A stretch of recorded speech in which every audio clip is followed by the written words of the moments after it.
ఒకవైపు అభివృద్ధి, ఇంకోవైపు సంక్షేమాన్ని ఒకే తాటిపై నడిపిస్తూ ఈక్వల్ ఇంపార్టెన్స్ ఇస్తూ ముందుకు తీసుకెళ్తున్న ఏకైక ప్రభుత్వం మన కూటమి ప్రభుత్వం అని నేను గర్వంగా చెప్పుకుంటాను. అభివృద్ధే ధ్యేయంగా, సంక్షేమమే ప్రాణంగా భావిస్తూ ప్రజల పెట్టుకున్న నమ్మకాన్ని నిలబెట్టుకొని ఇచ్చిన ప్రతి హామీని ఒక్కొక్కటిగా చేసి ఈ పండుగను జరుపుకునే అవకాశం వచ్చినందుకు చాలా చాలా ఆనందంగా భావిస్తున్నాను. మన కూటమి ప్రభుత్వం తప్ప వేరే ఏ ప్రభుత్వమో ఇన్ని సంక్షేమ కార్యక్రమాలు, అభివృద్ధి కార్యక్రమాలు చేయలేదు అని నేను గట్టిగా నమ్ముతున్నాను. ఏ వ్యవస్థ అయినా, ఏ సమాజమైనా ఆర్థికంగా, సామాజికంగా, సాంకేతికంగా ముందుకు రావాలి అంటే విద్య ఎంతో అవసరమైనది.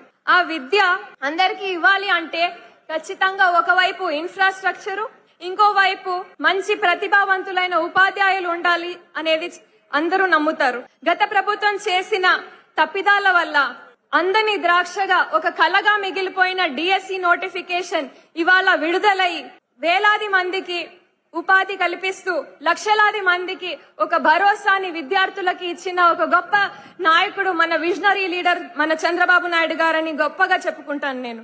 ఒకసారి చరిత్రను తిరిగేస్తే 1994 నుంచి ఇప్పటి వరకు 13 డిఎస్సీలు నిర్వహించి అందులో 1,80,208 మందికి ఉద్యోగ అవకాశాలు, టీచర్ పోస్టులు ఇచ్చింది మన టీడీపీ ప్రభుత్వం అని గర్వంగా చెప్పుకునే రోజు ఇది.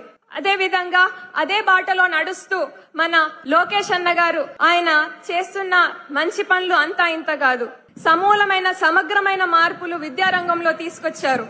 అదే విధంగా ఏప్రిల్ 20న డిఎస్సి నోటిఫికేషన్ వదిలి అందరికీ దాదాపు 16,348 మందికి టీచర్ పోస్టులను ఇచ్చే విధంగా తయారు చేసుకున్న సిద్ధంగా ఉన్నారు. రాష్ట్రాన్ని ముందుకు తీసుకెళ్లే విధంగా మన కూటమి ప్రభుత్వం నడుస్తుంది అని నేను చాలా గర్వంగా చెప్పుకుంటాను. ఇవాళ ఈ సూపర్ 6 పథకం సూపర్ హిట్ చేయడానికి వచ్చేసిన ప్రతి ఒక్కరికి నా ధన్యవాదాలు తెలియజేసుకుంటూ జై చంద్రబాబు నాయుడు గారు, జై జనసేన, జై బీజేపీ.